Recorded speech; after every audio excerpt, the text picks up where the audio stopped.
কি হবে জানেন? ওই টয়লেটে 10 টাকা দিয়ে টয়লেট ব্যবহার করে আমরা ব্যবহার করবো। এটা 32 না, এটা 34-এ জুলাই। 34-এ জুলাই। খবরদার এই হাসনাত তোমরা মনে রেখো, আসিফ নজরুল গোলাঘাট থেকে আসছেন, আপনি জানেন না তাদের সাথে আপনি মাথা মারা দেন। কালকে আপনি হাইকোর্টে মসজিদ উদ্বোধন করছেন, আমি দাঁড়াই দেখছি, চেহারা ভালো হয়ে গেছে, তোমরা করেন বিদেশ যাবেন। খবরদার এত বাড়াবাড়ি করা যাবে না। শোনেন, আমরা বিপ্লবী সরকার, আমি ডক্টর ইউনূস স্যারকে বলতে চাই, উনি একটা মহৎ লোক। আমি ওনার মতো কোনো ওনার লোক নাই, ওনার কিছু নাই। উনি কি সুৎখোর, এর থেকে বড় সুৎখোরের প্রাচীর, এর থেকে বড় সুৎখোর প্রাচীর, বুঝছেন?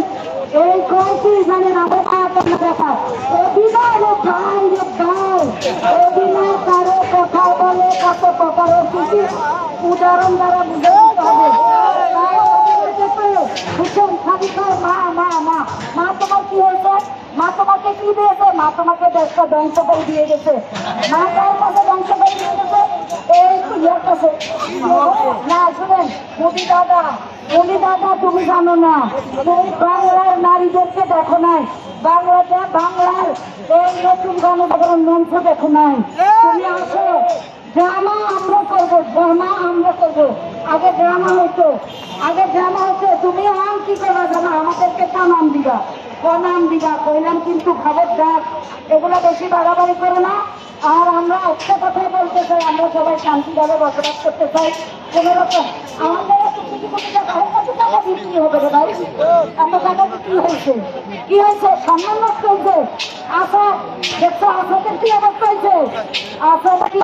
দেখছো ভাই তোমরা কিন্তু ভালো হয়ে গেছো, ভালো হয়ে যাও।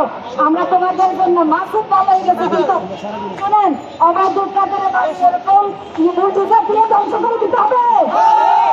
অবাধ দুর্গাদের স্বামী মশাই, হ্যাঁ আল্লাহ খাবে স্বামী মশাই এদের বাড়ি ধ্বংস করে দিতে হবে। হ্যাঁ বুঝছেন? এরা কি করছে?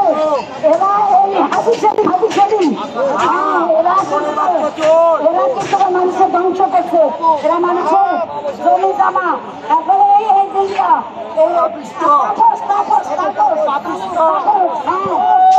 কি জানেন?